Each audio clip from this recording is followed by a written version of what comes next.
topic deals with acute kidney injury.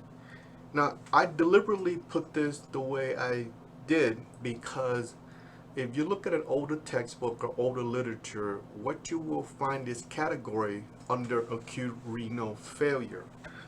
And that's no longer true for a couple of different reasons. First of all, the word renal may be known to you as far as what organ and where it's located. To the general public, the word renal may not be a word that they recognize or know at all. So to make it more easy to identify what the problem is, we remove the word renal and use the word kidney instead. Now, this is an acute process and the kidney become injured.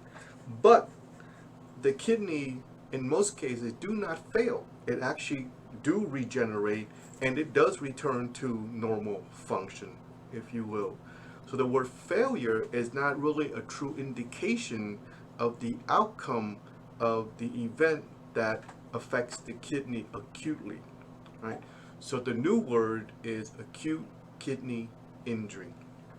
Now, as the name implies, this is an acute process, and again, as you can see, a very sudden, abrupt process within hours, where there's a decline in kidney function that encompasses both the structural injury and the physiological impairment. So both the anatomy, the structure of the kidneys are damaged, and the function that are often linked with the kidneys are also impaired. Now, as we shared earlier in the previous lecture, right, that the first step in urine formation is glomerular filtration, okay? So when the kidney becomes injured acutely, one of the areas that's going to affect is going to be filtration. So you're going to decrease glomerular filtration. Now, again, we know that the first step in urine formation is glomerular filtration. So if you decrease glomerular filtration, you're going to decrease urine output. Oliguria would be one of the symptoms that the patient may complain of. Now, if you decrease in filtration and you decrease urine output and you injure the cells, you may not be able to get rid of the nitrogenous waste product by secretion.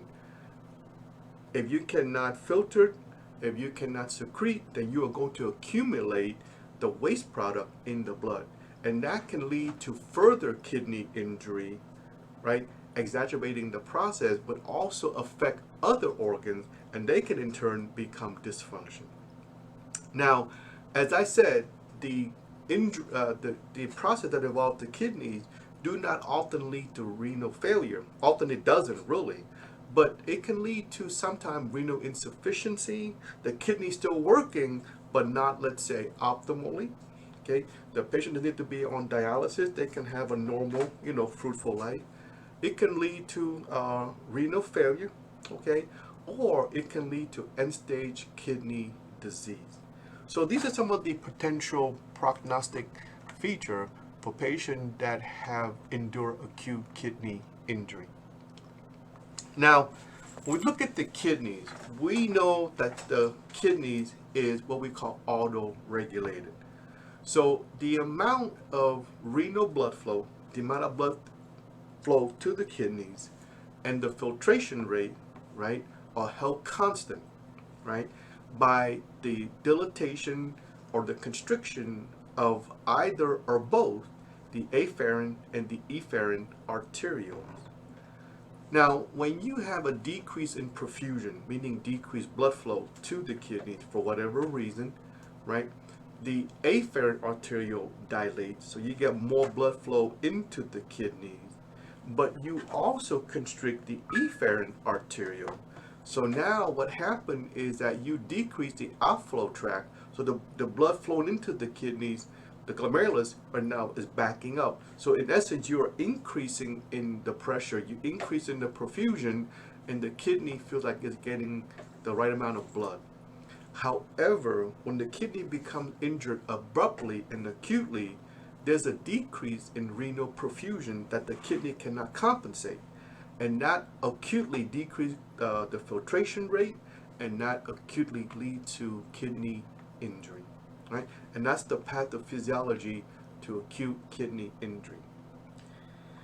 Now, if you remember from last week's digestive lecture, especially on the liver, we talked about the mechanism that can lead to jaundice, right? And we said that jaundice can be caused by something that happened before the liver, prehepatic. The liver can be diseased, that's intrahepatic, or something that's after the liver, that's posthepatic.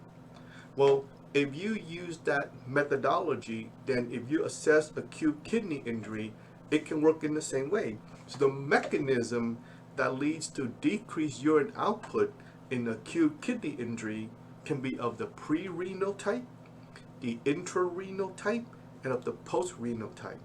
So in pre-renal, something is affecting the kidney before it gets to the kidney, okay? And like the liver, in the kidney, it has to do with blood flow, all right? Intrarenal, within the kidneys. Well, of course, within the kidney itself is at fault. Postrenal, if you remember, the key word is obstruction. So now if you obstruct the outflow tract, things are going to backflow into the kidneys, causing further kidney injury. All right, so here's a nice flow chart of the mechanism leading to oliguria in acute kidney injury. All right, so the acute kidney injury of the pre-renal type is the most common cause of acute kidney injury, okay? And as I say, the key concept to remember here is impaired renal blood flow, okay? So before the blood gets to the kidneys, all right, something is inhibiting, something is impairing, something is decreasing the flow of blood to the kidneys. And that's what leads to acute kidney injury of the pre-renal type.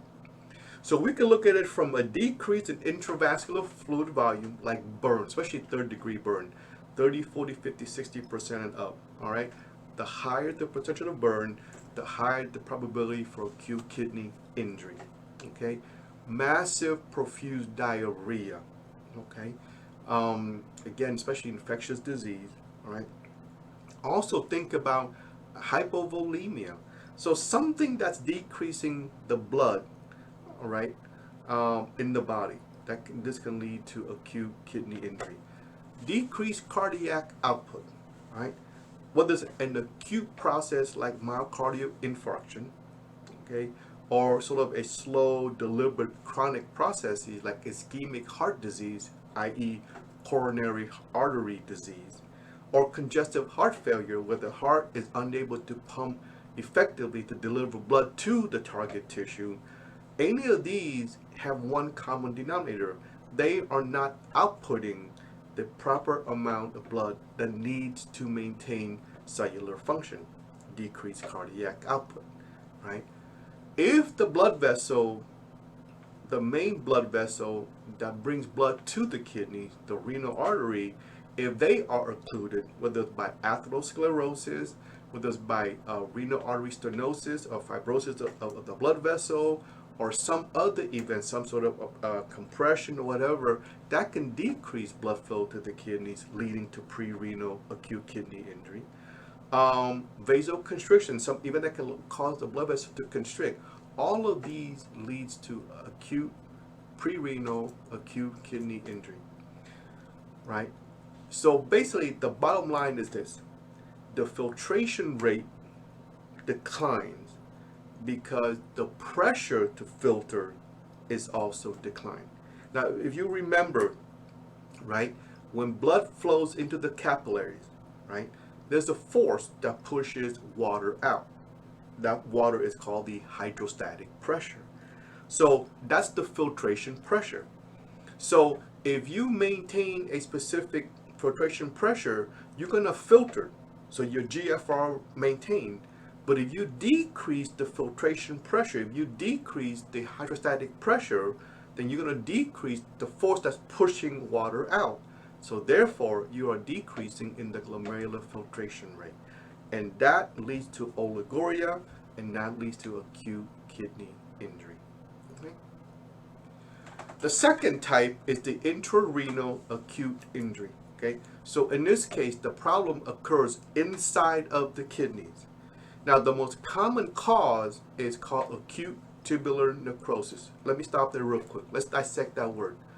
Necrosis is, of course, cell death, okay, by any cause, okay. Tubular, the word tubular here in this case denote the tubule that belongs to the nephron. So, in the previous concept, the pre-renal, the problem occurs at the glomerulus, okay. In intrarenal, the problem occurs in the tubular system, the proximal tubule, the loop of Henle, the distal tubule, and the collecting duct. That's the tubular system. So something is causing the death of these tubular cells acutely, right? That's exactly what happens. So you have to say, okay, what is causing these cells to die off all of a sudden? Well, probably the most obvious one is nephrotoxin. So something that was introduced into the blood, or something that's introduced to the kidneys, and that byproduct is toxic to the renal cells. Drugs that we treat patients with, like aminoglycoside and antibiotic, amphotericin B and antifungal, right? That's a very, very potent, a very good drug to treat fungal disease. However, it can only be treated short term because of the toxicity associated with amphotericin B. Okay, any chemo agent, all right, to treat cancer, right? Metal, lead, aluminum, any metal that gets into contact. Contrast material. Now look at the picture here. The contrast material can cause intrarenal kidney injury because of the direct contact with the contrast material, which can be very cell toxic, and that leads to nephrotoxicity. Now, the contrast material can act on the specific endothelial cell, and they in turn cause cellular injury. That increases the release of chemical signal, that increases the risk for decreased blood flow, so you get vasoconstriction, that leads to hypoxia, that leads to nephrotoxicity, if you will. That's why if you are a nurse on the floor, in the ER, whatever, and the physician requests a CT scan or MRI or any imaging study that require contrast, one of the things you need to have before you even send a patient into the CT room is a current BUN and creatinine, right? That lets you know the status of the kidney function. In many cases, a lot of time, we hydrate the patient. We actually overhydrate the patient to dilute the toxicity from the contrast material, okay? Now, the other is post-ischemic event. Now, this may not be obvious, but look at it this way. I'm sorry, let me back up real quick. Another nephrotoxin that you will often come across, usually is seen in alcoholic, right? Especially those that are homeless, typically, right? Now, you know that if you go out and buy a bottle of Jack Daniel, okay, that's about $40 or $50, give or take. All right, that's only about 750 ml. All right, but you can go out into any automobile store and buy a gallon of antifreeze, okay, ethylene glycol, right, for about